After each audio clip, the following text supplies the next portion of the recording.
Hey, hey, hey. Time for another Out of This World story from rSpace. Sometimes it's hard to see past the fog that is infidelity. It can even have us questioning our own sanity. Today on rSpace, do we wait for the fog to lift? Or do we walk blindly forward and trust to our feet beneath us? You be the judge. Snapchat shenanigans when emotional affairs make for a memorable marriage moment. My wife is having an emotional affair. I'm writing this from a hotel room as I just found out my wife of 7 years has been having an emotional affair on Snapchat with a work colleague of hers for 2 months. Really finding it difficult to come to terms with what the F just happened. We'd built this amazing life together, have a beautiful home and great jobs. All that seems like it's been destroyed and it feels like my whole world is falling apart. Even though there's been nothing physical from what I can establish, I still feel absolutely crushed and betrayed. She owned up to it straight away and was on her knees begging me not to leave. I told her I need a night to be alone as I have no idea how the hell to come to terms with it. We've been together for 12 years and I absolutely adore her and love her to death. But at this stage, it's too raw to see how I can move forward with or without her. Everyone's circumstances and opinions are different. I get that. But I really need some advice on the early stages. What are some of the worst things you can do in my position? Furthermore, I feel numb and don't know what to do. Ask for advice, you're going to get it. Chompy Snack from the community says, don't make any rash decisions. You're going to be going through a lot of emotions, months of hard times. Don't feel like you need to stick with any decisions you make now either. She didn't stick with her vows. You have leeway to change your mind as many times as you want, whenever you want. She needs to leave the job for your marriage to have a chance. She needs to go no contact with him. You need full access to her phone and location at all times. To be honest, you can never fully trust her again. You need to discover if you can live in a world where your most intimate partner doesn't consider you her most intimate partner. It took me about 6 months of PTSD to realize that I needed to move on from being in that world after half my life with her. Good luck, friend. OK Prune 3952 chimes in next. If it is a coworker, the chance that it is just emotion is slim to none. How do you know it was not physical? Best of Flex wants to say, dude has not worn down her moral compass yet. You have to understand how related each work. It's a battle between the significant other's moral compass and the attractiveness, smooth talking of the coworker. The lesser the moral compass, the less work is needed from the POS coworker. Moral compass is impaired by a situation at home and the coworker looks or smooth talk. Easier to get laid when the target is in a bad, rocky, or boring relationship than when all lights are green. It starts as a game. She is cute. Why would they be interested in me? And the significant other bites the bait. Then, it's smooth or dirty talk wearing down the moral compass, defenses up until you get to the emotional affair, sharing intimate problems, preferences, etc. And if the POS plays their cards right, they will multiply the one-on-one occurrences when things could happen until they do, and bam, physical affair. So if you're in this situation, you shut that crap up ASAP and avoid at all costs playing the game. Attorneys' offices are full of very straight people that thought they could outplay the player and fell in the trap because committed relationships are work when cheating is just thrill, until betrayed party catches up and hopefully give them a reality check. Next up, Bookbird says, a coworker? You just found out? Brother, there's so much more you don't know. One of the worst things you can do is believe anything she says. M. Ledon says, yeah, a history of working and flirting and seeing each other every day, if it's a normal 9 to 5, before it even leads to the emotional affair on Snapchat, which is an app that intentionally deletes all conversations automatically and almost instantly. Trickle Truth is in his future for sure. The number one source of affair partners is coworkers.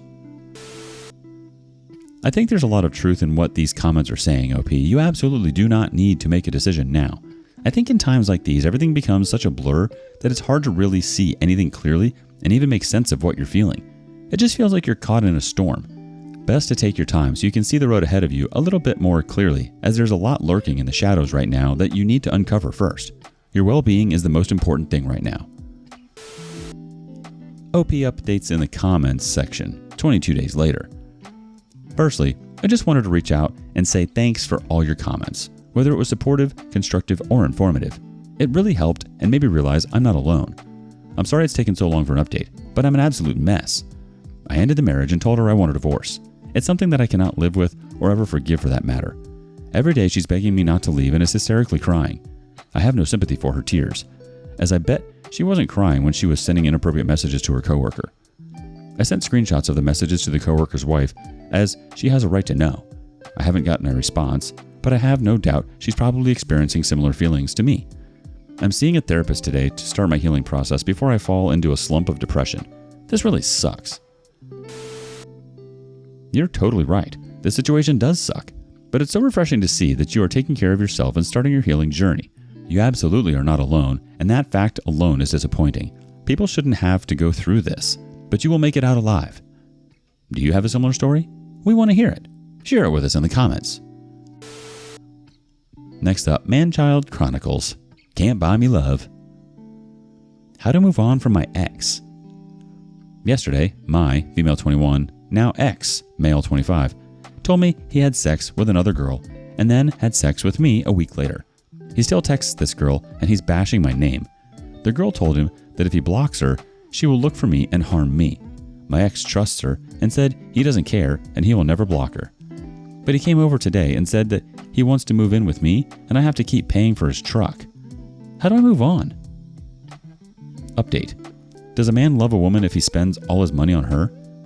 The girl that my ex cheated on me said that he spent a lot of money on her and nearly maxed out his credit card. She said that she knows that he loves her because he spent all his money on her. She keeps calling and sending pictures of all the places he went with her, and keeps telling me how happy he was with her. My ex, however, told me he only said all of that to her because she threatened to tell me about them. I just want to know if what she said is true. A man really loves a woman if he spends all his money on her? My question is, does a man love a woman if he spends all of his money on her? Love is really a subjective thing. I think what's important in situations like this is that we practice self-love and really try to get rid of what's harming us mentally. It doesn't seem like it's a very healthy or safe environment you're putting yourself through by staying in contact with these people. Some people will say or do anything just to hurt someone. Update. He finally asked the girl to be his girlfriend because they fight, but they laugh and have good times. And for me, he said, we only have bad times. Excuse me, but when I'm paying for all your crap, I'm pretty sure that would stress me out. And the new girlfriend was like, you're now the side chick and the crazy ex. Anyways, the two trash are taking each other out. Edit. Reading all your comments is making me feel less crappy about myself. Thank you. Update. He messaged me on WhatsApp and called me names and said I ruined his life and I baited him because he didn't receive his payment today. And then he threatened to make his girlfriend send over all the things they did, and he said he will make me cry. But I'm unbothered now. I cried a lot for the last 2 weeks, don't get me wrong. I still get sad, but I'm at a point where I don't really care anymore. So yeah, he started spamming me and calling me for the money, and I told him I was on a date and he was bothering me. And he said, go suck his small dick. He's literally all over the place. I plan on getting a restraining order on him and her next week before he comes back from Mexico. Update. Hey y'all, they broke up yesterday, and she kept calling me again from a private number. I haven't been on social media the last few weeks because it was toxic for me, but I decided that I'm okay to check it out, and guess what? She's been bashing my name on her Facebook posts, Update. Finally, update on the ex and coworker. He reached out to me demanding money again. This time, he's freaking out, and he's scared. He has no more gas money. He has to pay his mom $800 for breaking the doors in her house when she kicked him out. Oh, and his friends all blocked him. Update. He just sent me multiple messages that he and his new girlfriend will take me to court because I messaged his friends the screenshot that his girlfriend sent me to make me jealous, and his friends all blocked him. Now let's see what the community thinks about this. Zandandito says, oh no, if it isn't the consequences of my actions. How old is your ex, like 15? Dude sounds like a child. Follow in the footsteps of his friends and block him and his new girlfriend as well. You don't need that immaturity in your life. Move on and move up. You shouldn't have to babysit him anymore, OP. Place your energies elsewhere. What are your thoughts? Would you give your ex the time of day if they behaved this way? Newlywed hit and miss.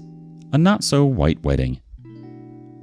We didn't believe in sex before marriage. My ex and I met online through friends who attended the same kind of church we attended.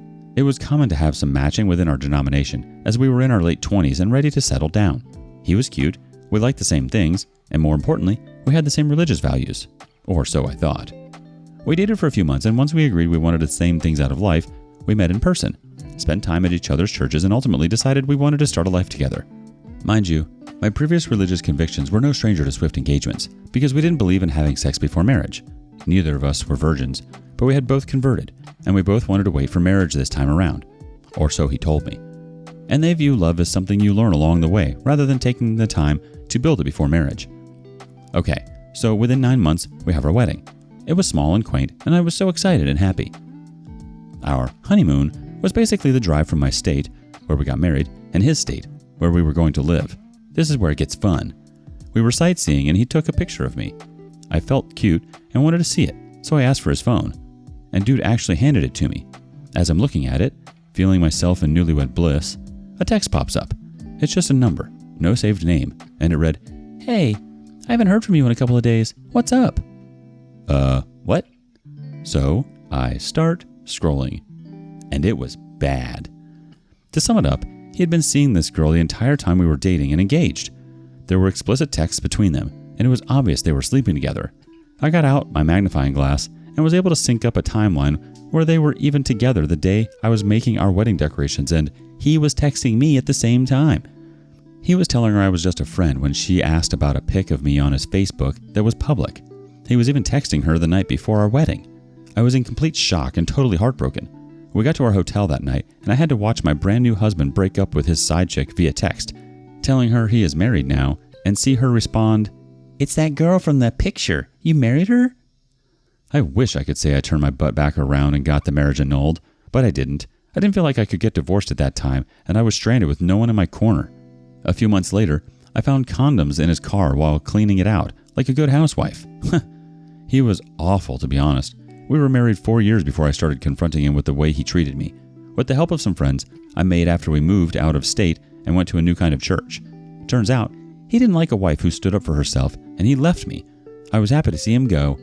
Everyone in my new church supported me since he left me with almost nothing. 2 months after he left, he knocked up a girl and proposed to her before our divorce papers were in. You can probably do the math on that one. That poor girl.